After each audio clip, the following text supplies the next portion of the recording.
Nothing beats witnessing the handing down of punishment to law enforcement officials who are confronted with their wrongdoing in the one place they cannot hide, the courtroom. Be sure to keep watching because you will not believe what the last police officer did. However, let's start with this shocking example of a former officer attempting to justify her illegal actions.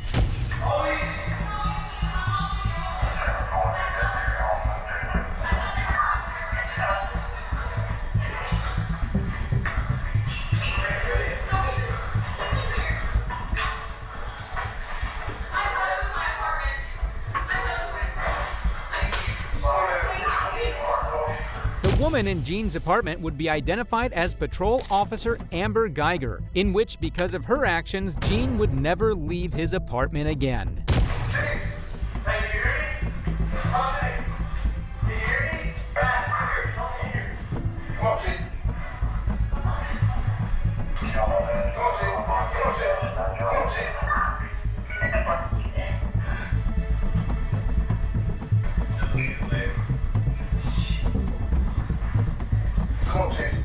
No matter how much the officers tried, it would be of no use. Botham Jean would be pronounced dead on the spot, and Guyger had to answer for what she had done.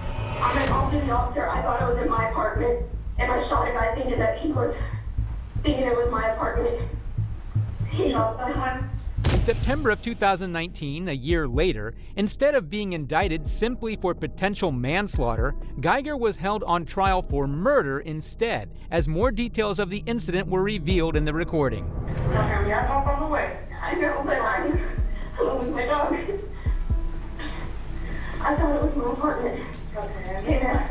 Hold on. Fuck. Okay, stay with me, okay? I need supervisor. Despite her panic at that moment, it was yet to be seen whether Guyger truly felt guilty or not, as how such a thing happened was fully revealed in court. Okay. As you inserted the key, or started to insert the key into the lock, did you see anything wrong with the door? I saw it was cracked open. Okay, keep your voice up. It was cracked open. Did you see anything else or notice anything else at that point in time? I heard moving around inside my apartment. What type of moving around? Loud shuffling, someone walking. How is it possible that Guyger could have made such a massive mistake like this? And what went on in her head when she made that wild decision? All would soon be revealed. What do you do normally? When I come home, I just put the key into the keyhole, and then I turn it to the left, and then I unlock or use the door handle and turn it down and push open the door. And at the same time, I'm hearing this moving around. But me putting that key, the key fob into the lock is pushing the door open. And everything's happening all at once. There is no possible excuse for shooting an unarmed man in his own home. But Guyger had different ideas. Tell the jury what you felt inside and what you felt in your brain when you saw those three things happen. I was scared to death. How quickly did that happen? Less than 2 seconds. It was quick. Okay. Why were you scared? I compare it to being into a car wreck. Right before you hit that car, you literally just, everything freezes up inside your body. I wonder if Guyger's dramatic fear at that moment could compare to Jean's when he faced Guyger, as she described exactly what she did next. As the door opened, did you see anything in your apartment? Yes, I did. That's whenever, directly in the middle towards the window, is when I saw this silhouette figure standing back there. I pulled my gun out and I yelled at him. It's like, let me see your hands, let me see your hands. What was the figure doing? It moving around. Any officer with proper CRT training would know in a situation like this, it would be best to step back and call for backup, even if that would have made Guyger realize she was on the wrong floor.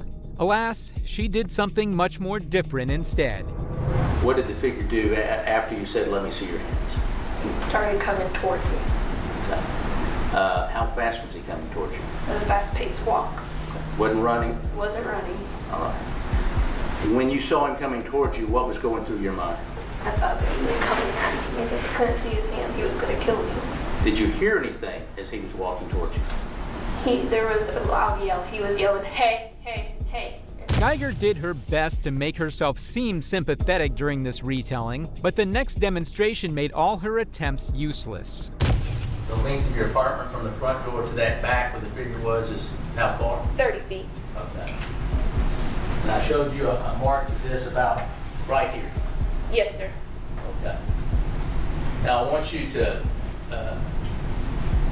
first tell the jury exactly how loud you said it. I have my gun pointed, and I'm saying, "Let me see your hands. Let me see your hands." What were you focused on? Him.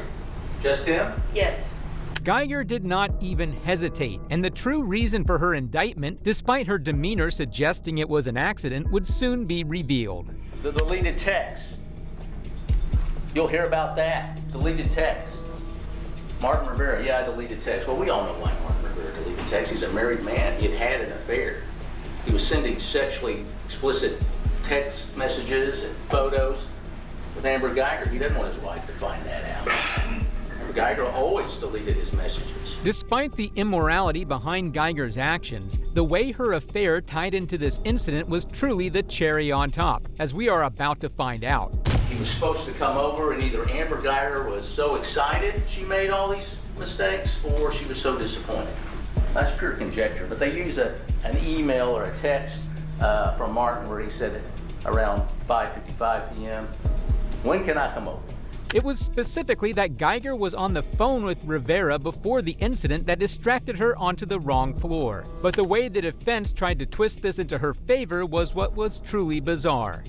Come over, they both told you that. Martin Rivera went to a Boy Scout meeting. Then he went to the gym, and then he stopped to get something to eat. And what's his habit when he was out doing that? He would call Amber Guyger. And they told you that, yes, they'd had a sexual relationship, but that had ended either late 2017 or in early 2018.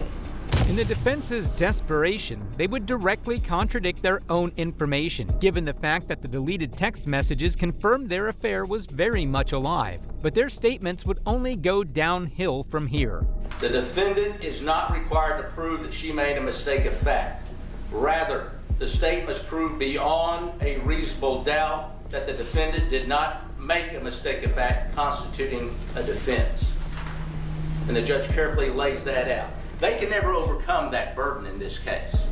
With how little justification there was for Guyger's actions, the defense was more interested in making the other side seem less valid. But they could not be more wrong. 93 people had said they'd gone to the wrong floor. And when they looked at it for the people that lived on the third and fourth floor, 46% of the tenants on the third and fourth floor had an unintentionally parked on the wrong floor. 46%. Are those people unreasonable? Despite the defense's claim that this was a common mistake, none of the occupants in those 93 occasions were shot. But this was just the beginning of the defense's ignorance. What about their own witnesses? You know, we heard on opening statement, Mr. Hermes said Amber Guyger went past 16 apartments. She was on the wrong floor. She didn't see the roof line when she went across the bridge. She missed or didn't see mats that she should have been familiar with. She missed the big chromatic plant or whatever. Should have realized that. She made horrible mistakes. Yet it happens all the time. Whitney Hughes, a witness for them who lived a... People aren't perfect, but most people aren't trained police officers, as the defense would continue to disregard this fact. We brought you other witnesses. Mr. Lipska, who went to the wrong floor and wrong apartment about a dozen times, he told you. Saw a woman sitting on the couch and still didn't realize he was in the wrong apartment. We've heard evidence of doors not working properly, people not being able to find their friends there, the numbers being confused. They're up high, as Whitney Hughes said, up high, not on the door like you normally see. It's confusing, the very design. But not one person assumed it was a burglar and felt threatened. So why did they consider Amber an exception? Unfortunately for the defense, they continued to dig a deeper hole. That's Amber. Why are we here? Because your client shot an unarmed man in his own home. Why are we here? We're here because an awful tragedy occurred. An innocent young man lost his life. It's what the law is. And what they have to disprove beyond all reasonable doubt is whether the decisions that she made in entering that apartment and believing that it was her apartment and believing he was an intruder were so unreasonable.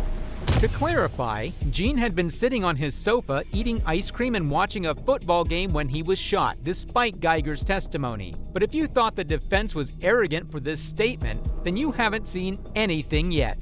They are distancing themselves from the law. I think Mr. Fine called it garbage or trash or something like that.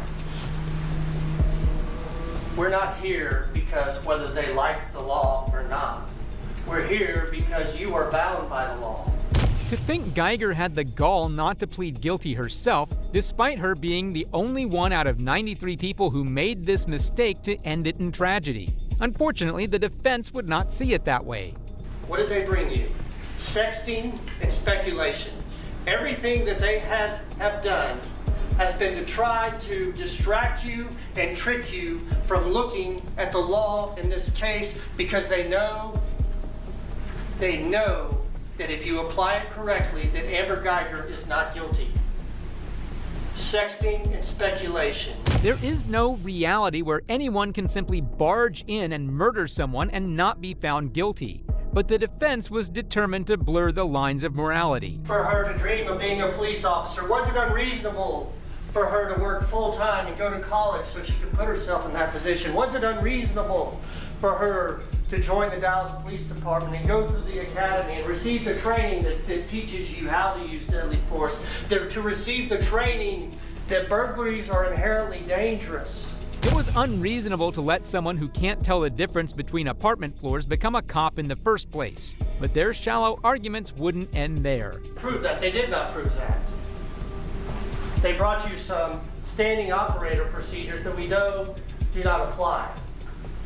Because this was not a dispatch burglary call. This was not a barricaded person. This was not a situation where you have time to plan. And so September 6th is a day full of ups and downs as far as alertness, because they're going after some armed and dangerous felons. If you don't pay attention, if you're not have a clear understanding what everybody's role is, then a mistake can be made and you could lose your life. So there's all these different levels of alertness. They go to the scene, they're on the perimeter. The defense found nothing wrong with blaming the alert attitude of a cop for Guyger's actions, but had no trouble dismissing the procedures a cop is bound to. But they were about to reach their lowest point yet. They have concocted a narrative that has zero support in the physical evidence. And that is so crucial, is facing the doorway. And so it's reasonable from the evidence and what Amber Guyger told you is this figure that's upright coming at her and he gets shot. And that's consistent with the angle. And that's consistent with him falling right here because he had a rapidly fatal wound. The defense had the gall to blame Gene for reacting to a random woman with a firearm entering his apartment, and their justification for this was even worse. Somehow getting up off the couch, that he would have perfectly navigated the ottoman, walked towards the person that just shot him.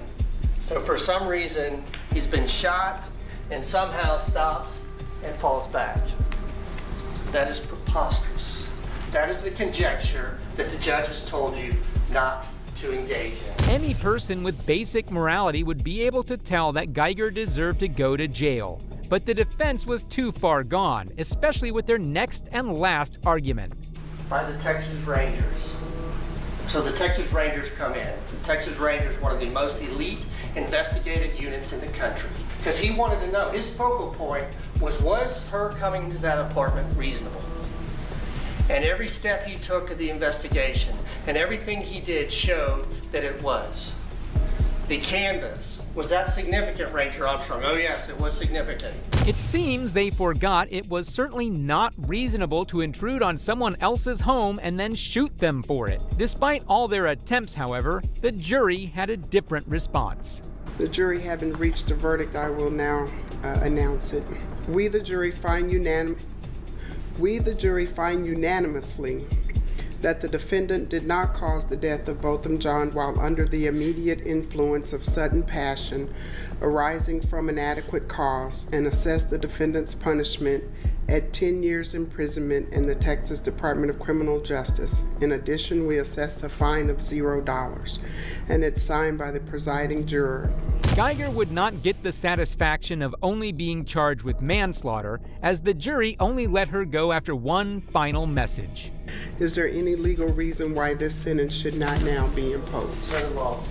It is therefore the order, judgment, and decree of the court that you be taken by the Sheriff of Dallas County and safely transported by her to an agent or representative of the Texas Department of Criminal Justice, and there you shall be confined until your sentence is discharged. 5 years later, in October 2024, Guyger would apply for parole but was immediately denied, and Jean's family perfectly described why. "My family feels a sense of relief having gone through the process and made a strong petition for denial," said Allison Jean, Botham's mother. So news coming in that the board considered our petition is a sense of elation, a sense of relief. She needs to serve her entire 10-year term, which is well below a sentence that one receives for murder. Amber might have learned from her lesson, but this next officer had to be shut down by a no-nonsense judge who wasn't buying it. I have no idea what's going to happen right now. I do know one thing. There's going to be one side who's going to be brokenhearted. We know that for sure. What I ask everybody, and then I follow it up with I'm ordering, that I am respectful that this is the most pressure-packed moment for most people in their entire lives. However, 8 days earlier, at the beginning of Raja's trial, the prosecution revealed the real story of why he was being held on the stand. This all started back in October 2015. You'll hear about Corey Jones. He was living his life. Had a good job at the Delray Beach Housing Authority. Lived with his brother. Loved his family. Loved music. Music was his passion. He was a drummer. He played in bands.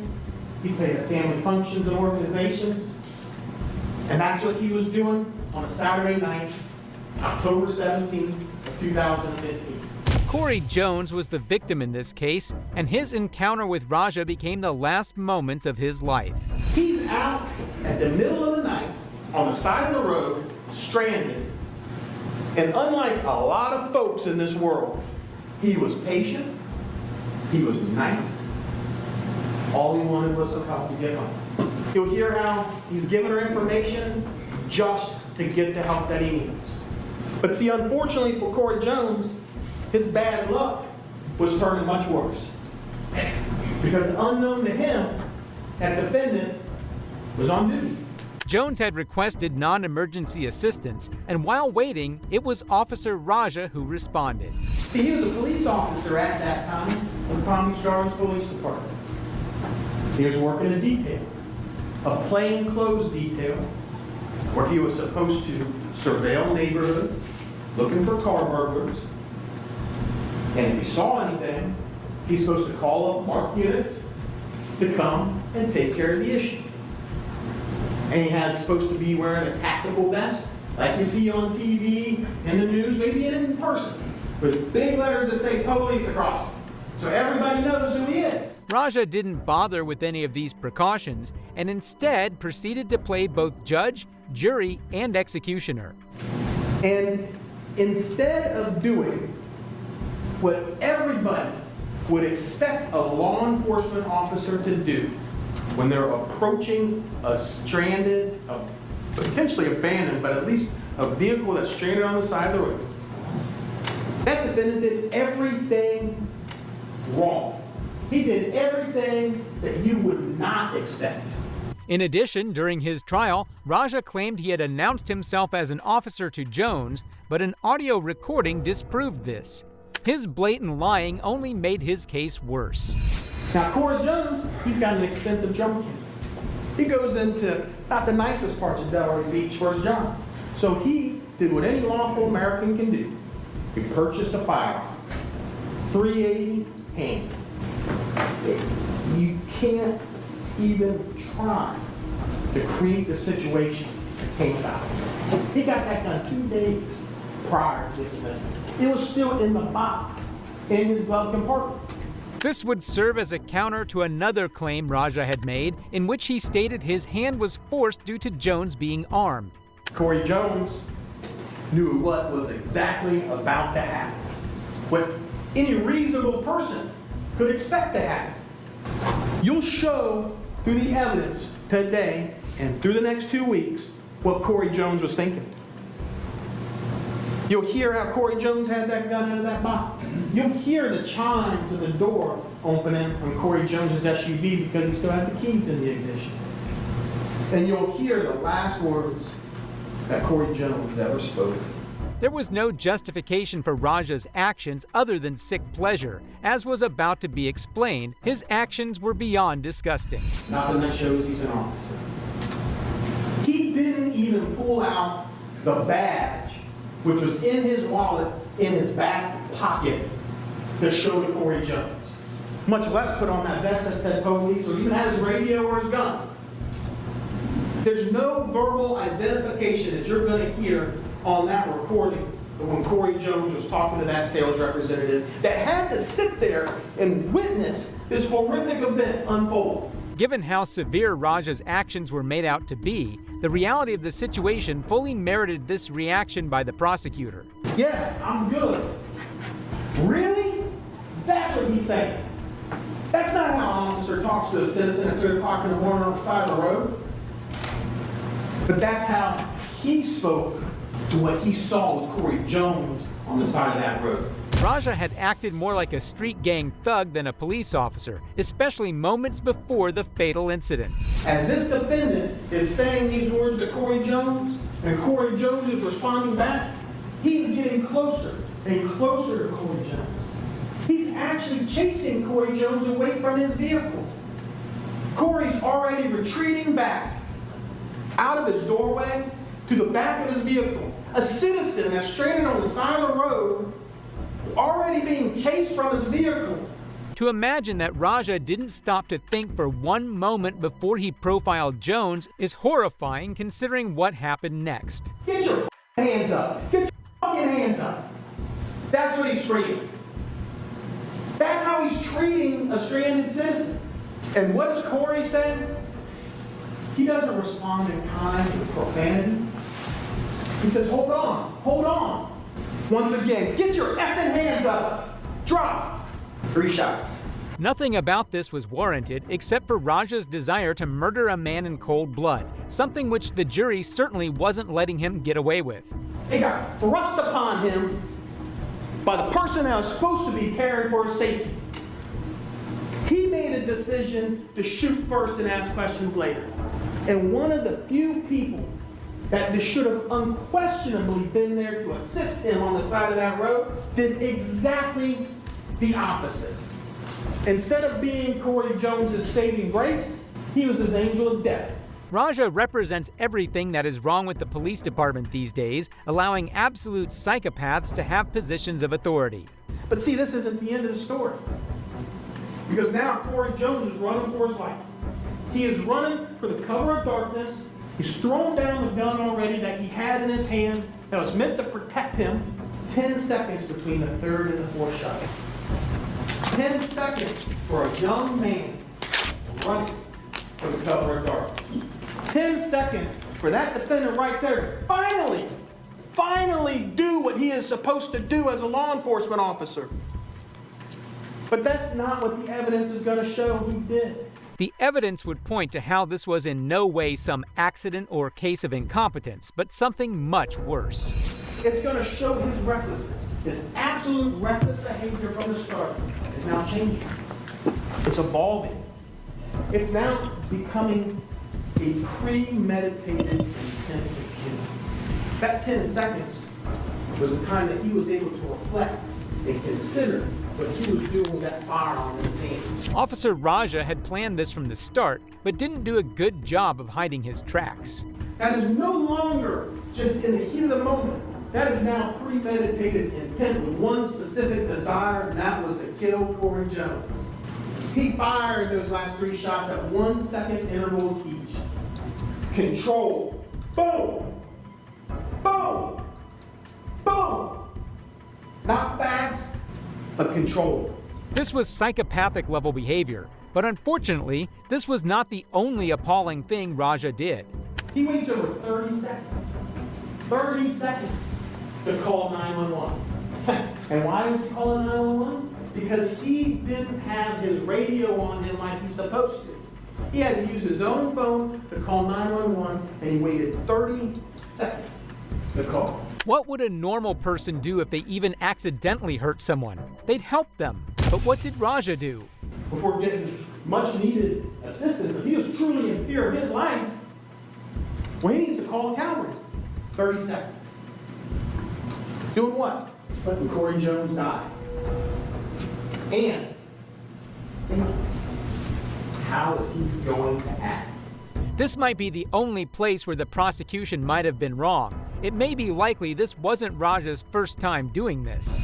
With great power comes great responsibility.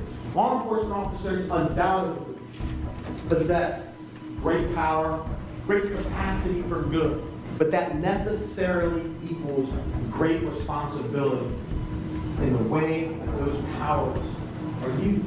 They don't have a right to kill anybody without absolute necessity. Raja may not have killed Jones over any sentimental or anger issues, but by simply not caring, as the prosecution clarified. And he's going to explain to you, the judge will tell you what culpable negligence means. He's going to say it means a course of conduct showing a reckless disregard for human life or the safety of other persons exposed to its dangerous effects of conscious indifference to the consequences. I couldn't have thought up better words to explain exactly what he did. But the situation goes even deeper, with the suggestion that Raja may have planned this murder from the start. He was reckless from the start. He created the situation, and the evidence is going to show you that he could have only expected one result, the death of Corey Jones. But see, he doesn't get a free pass under the law for those last 3 shots.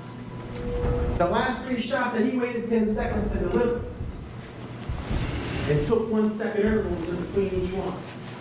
The law doesn't give him a free pass for those shots. But even more horrific than this was the exact details of where the bullets hit Jones. Corey was shot through the heart. He actually had his heart destroyed by that bullet, which is horrifically symbolic, saying that this young man lost his life because he lost his heart. You're going to hear a medical examiner come up here, forensic pathologist, and explain to you all the injuries that Corey Jones sustained. He was shot in the back of the arm, the back of this arm, on the right side and the upper arm, and went through right after. He was shot in the right side of his chest, and that bullet ripped through his body, destroyed his aorta, and lodged into his left shoulder. Given the terrifying result of Raja's actions, and given how evil he had been proven to be, his version of events were still disgusting to hear. He says, Corey Jones jumps out of the vehicle immediately, says, I'm okay. He says, police. And what did Corey do? According to him, during his statement, Corey jumps back and puts the gun at him. And now he's afraid for his life. That's what he says in his statement. That's not what happened. That's not what you hear in the AT&T recorded call from the roadside assistance folks. It seems although Raja may have been a criminal, he certainly wasn't a smart one, as the prosecution ripped into him one final time. We're confident that you're going to agree on the one verdict for which all the evidence will support. And that's a verdict finding him guilty as charged of being a reckless killer and for trying to murder Corey Jones. We're going to ask you to hold him responsible for how he misused that power. And the worst part is, Raja expressed no remorse, and even his family tried to defend his actions, but the judge saw it differently. We, the jury, find as follows. As to count 1, we find a defendant guilty of manslaughter while armed with a firearm as charged in the information. As to count 2, we found a defendant guilty of attempted first-degree murder as charged in the information. If you find a defendant guilty of attempted first-degree murder, you must next answer the following questions. Did the state prove beyond a reasonable doubt that the defendant actually possessed a firearm? Yes.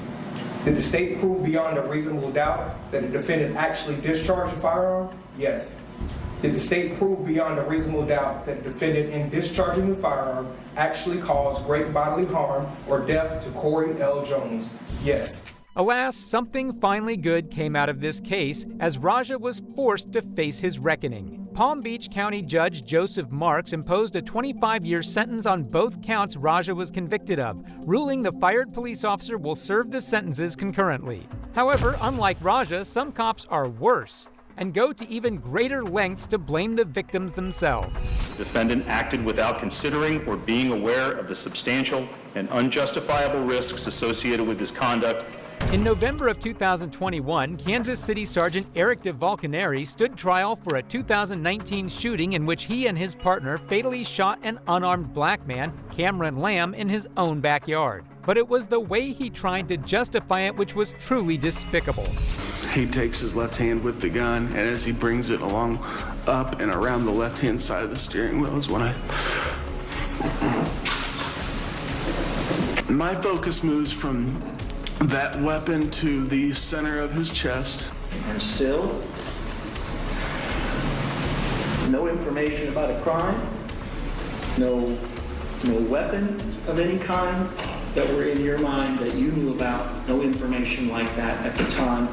You are now entering private property without a warrant, without probable cause, with your gun drawn. Eric had previously alleged it was necessary to shoot Lamb as he was armed, but as you'll find out, this was far from the truth. As all officers in my situation would have done. Did you have time to get a warrant? No, I did not. Did you have a duty to protect your partner? Yes, I did. And do you believe that you ultimately saved his life? Yes, I do. Despite Eric's confidence, the prosecution revealed the truth of how long it actually took for him to make such a reckless decision. 9 seconds from the time you start to encounter this individual without a probable cause, without a warrant, without knowing what crime, before you pull the trigger. 9 seconds. Before he presents the weapon in a threatening manner, correct? Yes. However, there was a reasonable suspicion to believe that the evidence of the incident had been tampered with. The gun that Eric claimed Lamb had drawn out was actually found in a box inside his staircase. However, the court was not going to let this slide. There are a number of facts in this case that are both aggravating and mitigating, sometimes all at the same time. First and foremost is this undeniable and uncontested fact.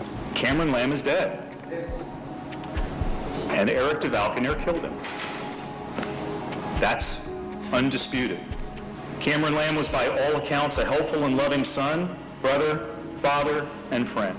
It is also undisputed that murdering someone without any suspicion of a crime occurring is the height of evil, and the judge's decision reflected this. I've described him as funny, caring, giving.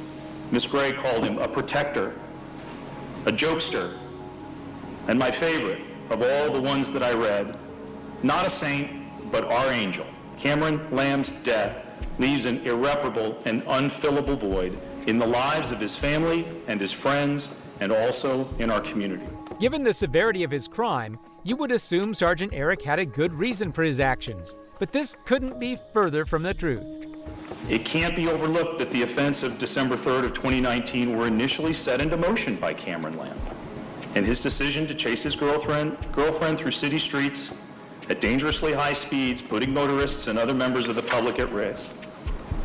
However, those events tragically concluded with the actions of Troy Schwam and the defendant. Pulling up to defendant's house, Sergeant Schwam pulling into the driveway, immediately getting out with his weapon drawn, rapidly moving into the backyard, carport, garage area of the house, and defendant doing the same. Despite Lamb having broken the law, a traffic incident did not warrant the dangerous precautions taken by Eric, and especially not what he did next.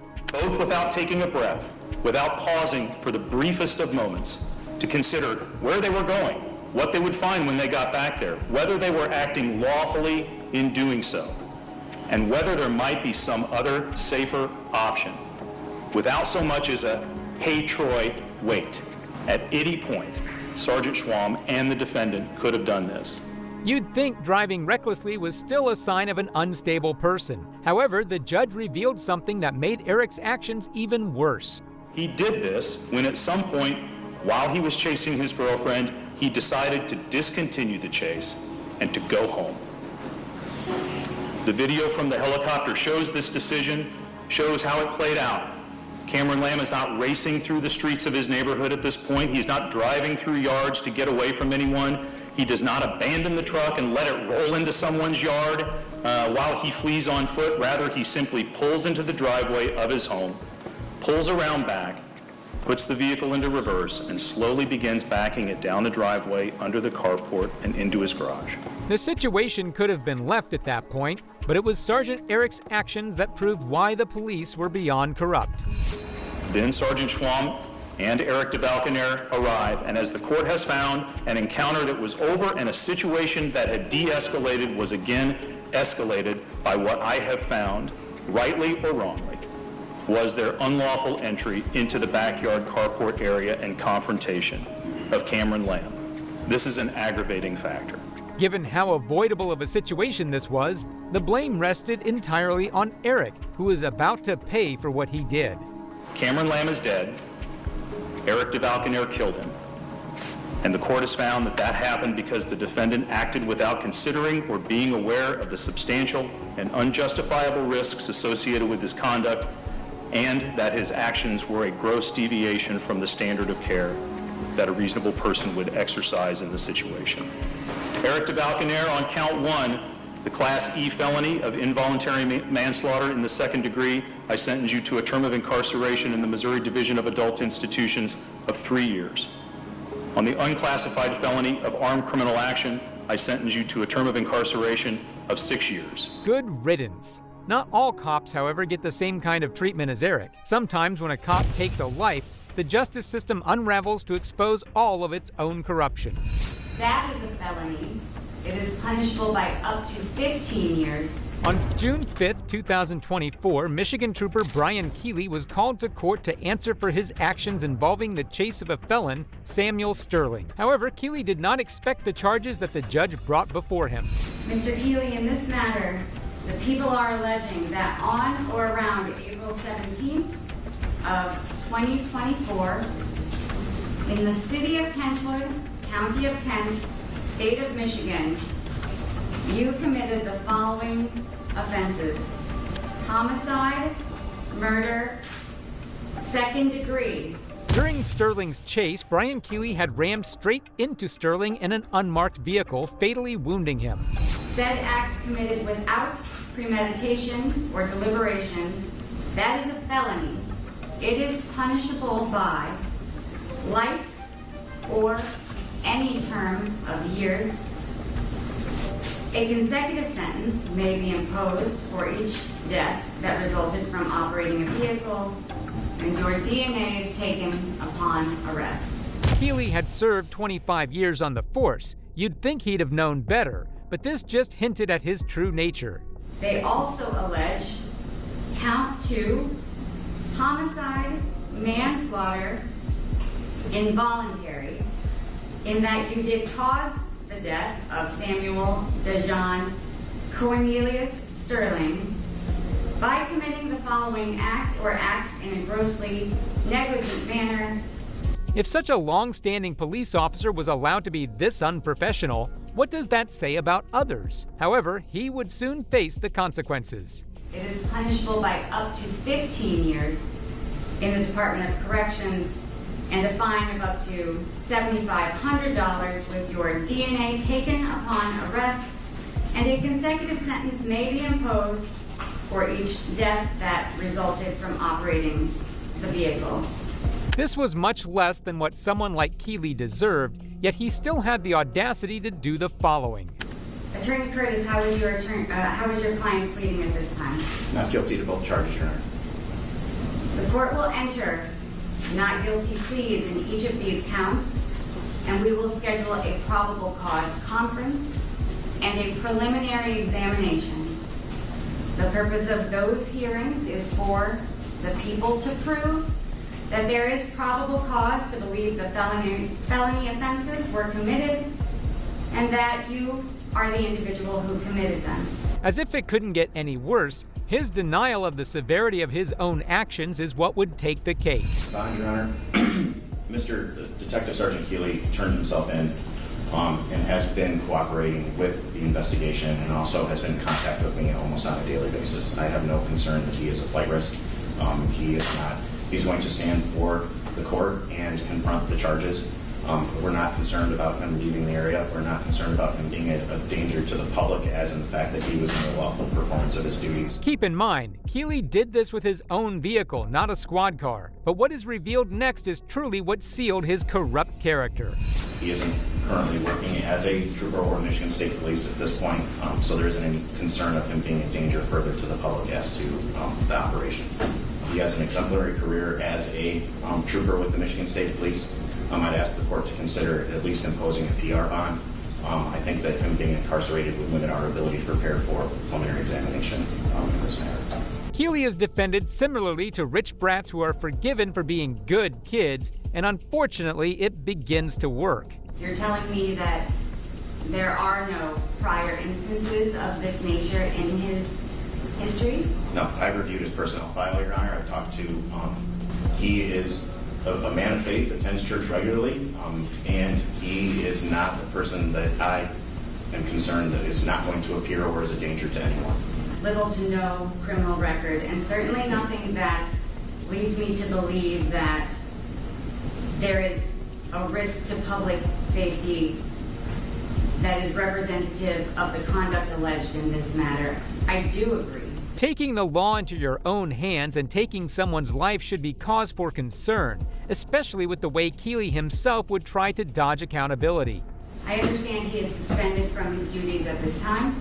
Filed for his retirement. The Michigan State Police have released to the media that he has retired from the department, but he was suspended without pay up until the Michigan State Police made that announcement to the media. The fact the state approved his retirement as well, he'll still receive retirement pensions.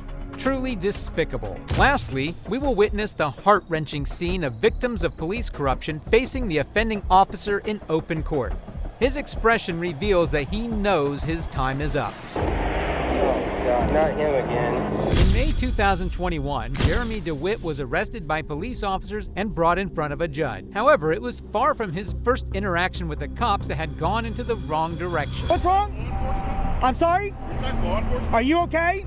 I'm great. Are you law enforcement? I'm asking you a question. Are you okay? If you're not law enforcement, I'm not stopping for you. Listen, if you keep going, we'll figure it out real fast. Let's figure it out real fast. Florida Statute 316, 1974 says we have the right of way with emergency vehicles. You need to sit tight, sir. No, I don't. You need to sit tight. Answer my question. I'm videotaping everything right now. I'll get your tag number. If you continue the way you are, we'll have to take care of the situation. I need you to sit tight. Would you let me speak? Let's figure it out real fast. Not only is he not a real police officer, but he's also downright threatening people for questioning his made-up authority. This guy seems like an absolute nutcase. We're with Metro State, and we're a state-certified agency. You sit right there, please, sir. Thank you. Can you write me a citation? Excuse me. Come on, man, get out of the way. I gotta deal with this. Move. Sit tight, sir. Please don't continue. Hey, hey, boy. Instead of calling it Metro State, he should have called it Mental State with the way he's behaving. This guy is the most insane and hilarious person I've seen in a while on this channel. Last vehicle's 97. Last vehicle's 97. Motor one's moving.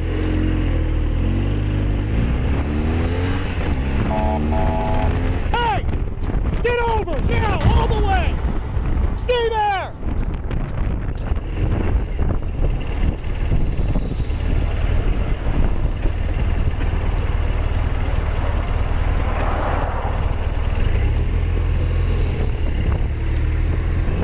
You! Out now!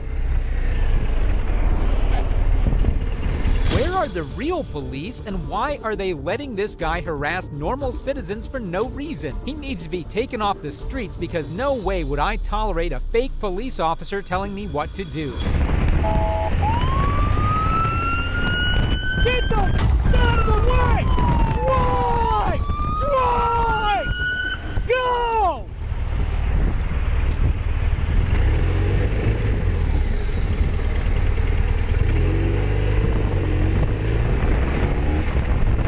Dude, you're not paying attention.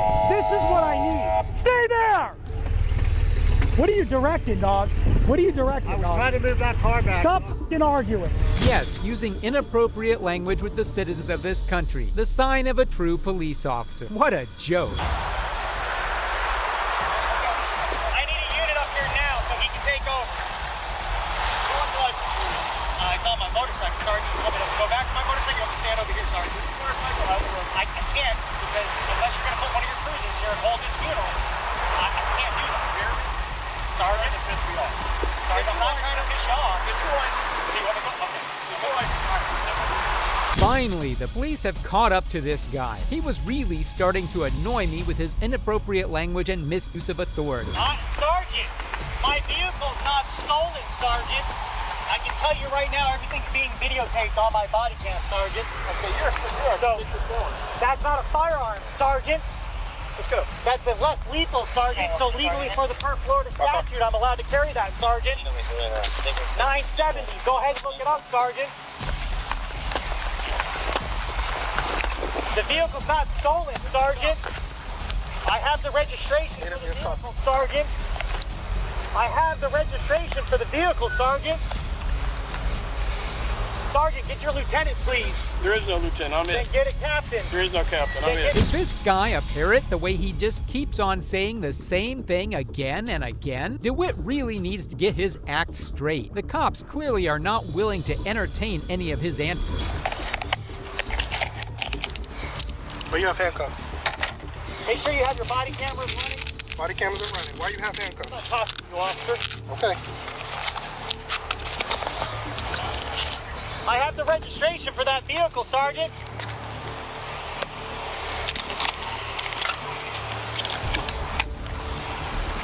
I want everyone on this scene with their body cameras rolling.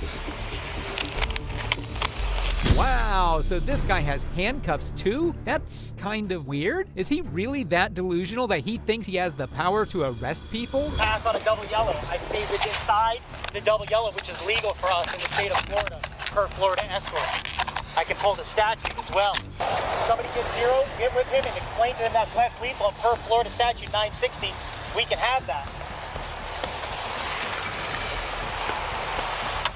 He's saying I stole the bike. But it's registered to the company. But you're 15 in me and you're holding me here in front of all these people. We could have done this professionally, not like children. Just because you don't like me and you have a history with me doesn't authorize you to treat me like shit. I'm treating you like shit. You are, Sergeant. Ah, yes, of course they have a history with him. With how comfortable he was roaming on the streets, telling everyone around, I should have known this wasn't his first time committing such an act. Honda was stolen, and we got the tag back from the Orange County Sheriff's Office, and then we registered it to that motorcycle. And that motorcycle has that tag. And the Department of Motor Vehicles issued the registration sticker for that tag. Huh? All right. In the car, dude. You just chill. If it's an issue, we'll figure it out. But you screaming and yelling isn't going to change that. Well, pulling me out, putting me in cuffs, When your car is, when it shows signal 10, stolen, it's a felony. So that's how it's done. Registration. And I have the registration on my phone, but you guys are refusing to listen. This guy pretends to be an officer, but doesn't even know the law. If the tag comes back as stolen, it's a felony, plain and simple. For some weird reason, he can't seem to get that in his head.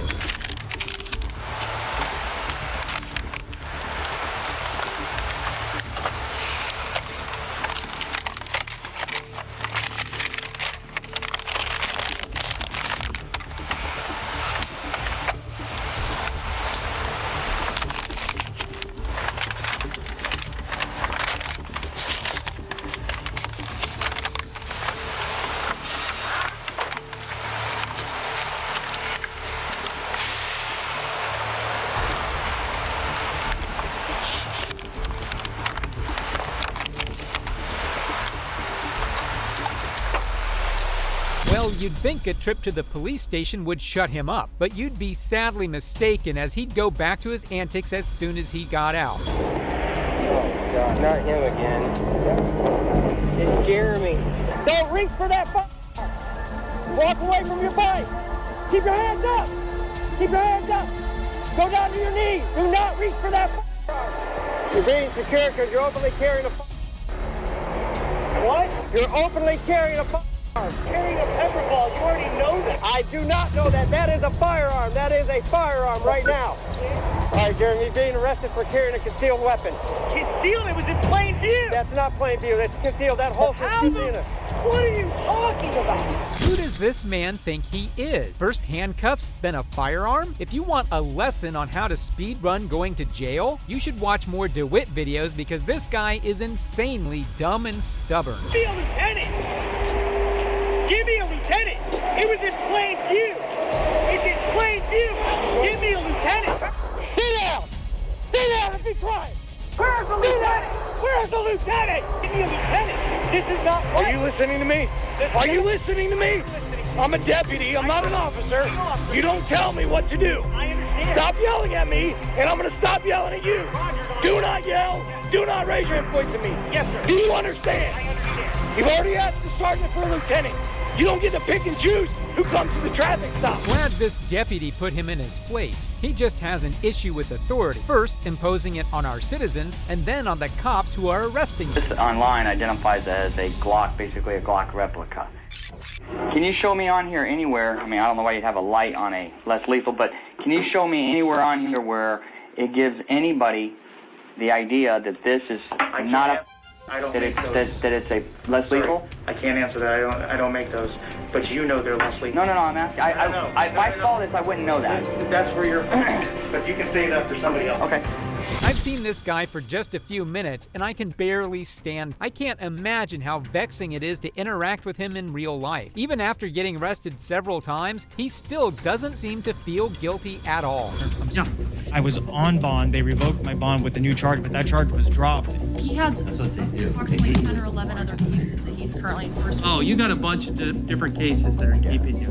Right. Jeremy Dewitte was released on bond, but is yet to stand trial for impersonating a police officer, for which he could be looking at a potential 5-year sentence. Unlike this case, in this next case, the guy committing the crimes happened to be an actual cop, and the reason for which he was in court was much more horrifying. Just understand with that many counts, it's going to take me a minute or two. On July 13, 2021, former cop Zachary Wester found himself in court in front of a judge waiting for a verdict on his crime. The most surprising part? He was facing 67 charges of racketeering and could see serious jail time. It appears to be an illegal narcotic.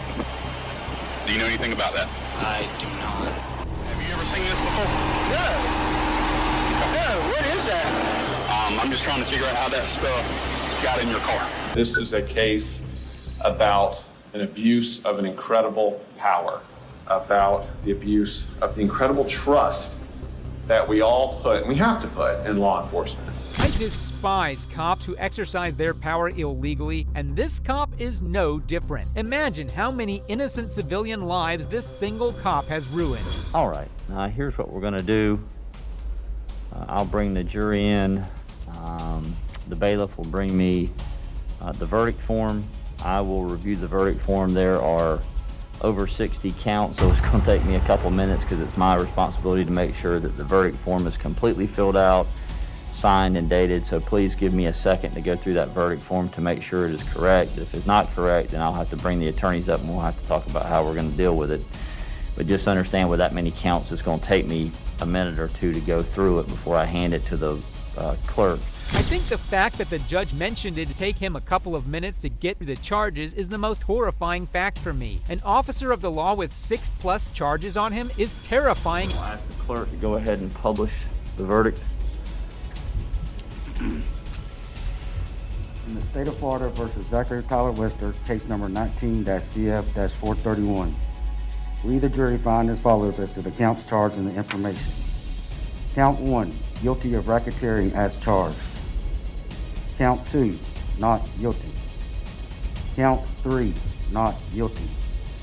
Count 4, not guilty.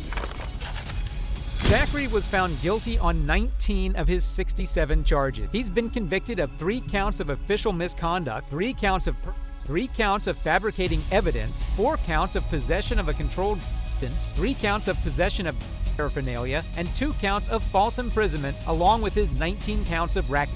Wester, 28, was sentenced Tuesday to 12.5 years in state prison in connection with 19 guilty verdicts handed down in May. Like in this case, this next cop was also given a severe punishment for his transgression. Caused your lovely wife heartache? On January 28, 2015, a 58-year-old man by the name of Floyd Dent was driving around when he was stopped by Officer Melendez for a minor traffic offense. However, the actions that Melendez chose to take from there end with him being punished. January 28, 2015, where his life changed forever.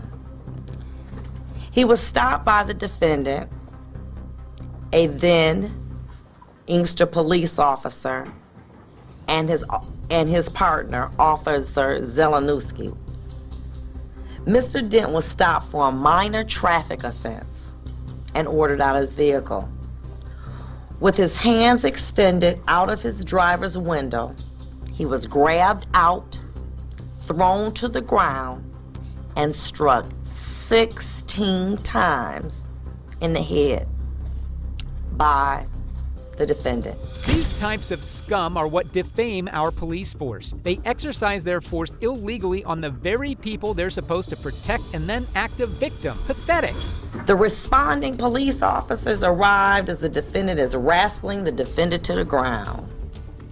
Mr. Dent was struck, kicked, and teased while on the ground by what appeared to be a group of angry, anxious police officers that celebrated after the defendant was beaten and cuffed.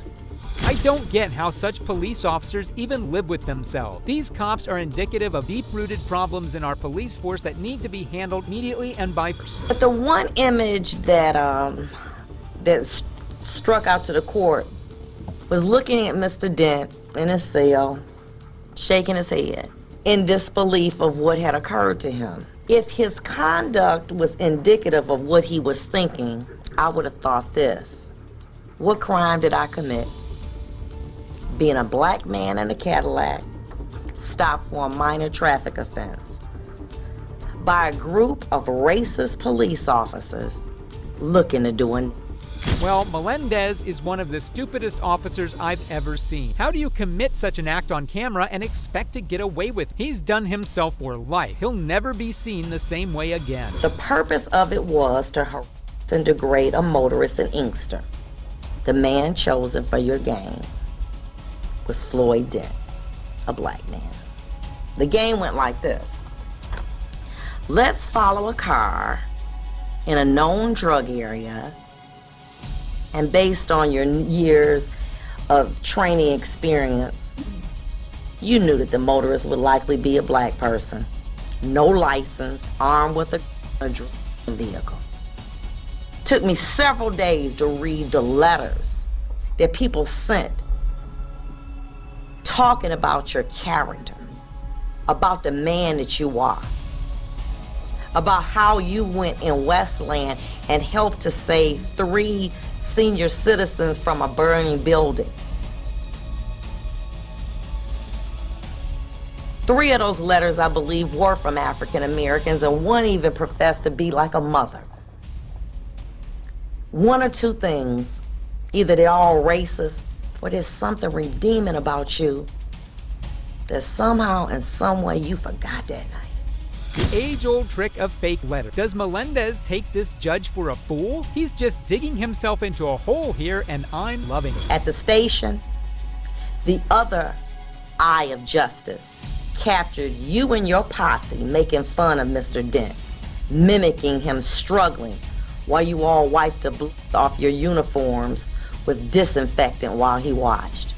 Such an awesome, caring, properly trained police officer. You led your fellow officers down a path of cowardly behavior. You betrayed your city. You caused your lovely wife harm.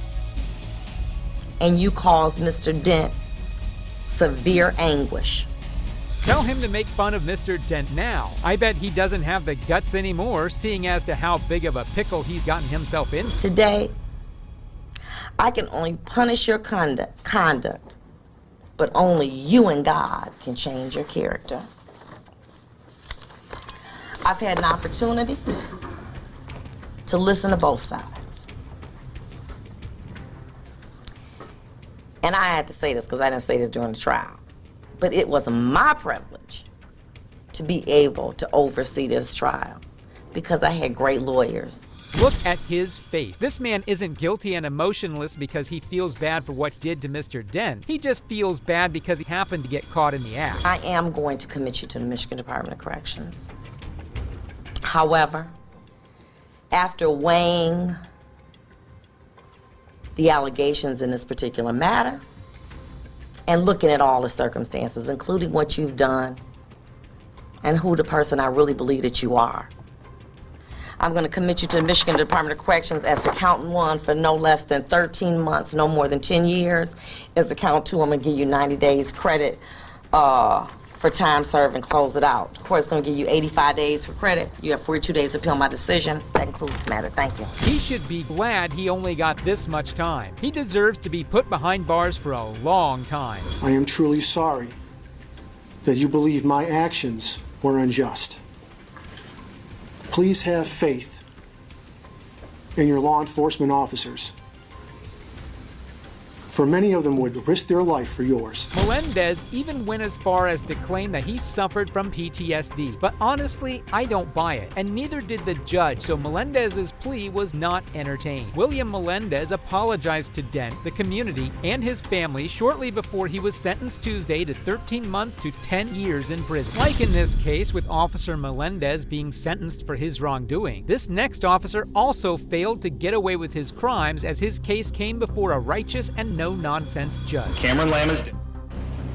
Eric DeValkenaere killed him. On December 3rd, 2019, Eric DeValkenaere was alerted to a crime committed by Cameron Lamb. However, once he arrived at Cameron's property, everything seemed to go horribly wrong and he landed himself in court for his actions. And the parties have a right to expect that no matter what I hear, I will only consider factors that are appropriate and that I will disregard those that are inappropriate. And that is what I've done here, and as a result, I've concluded as follows.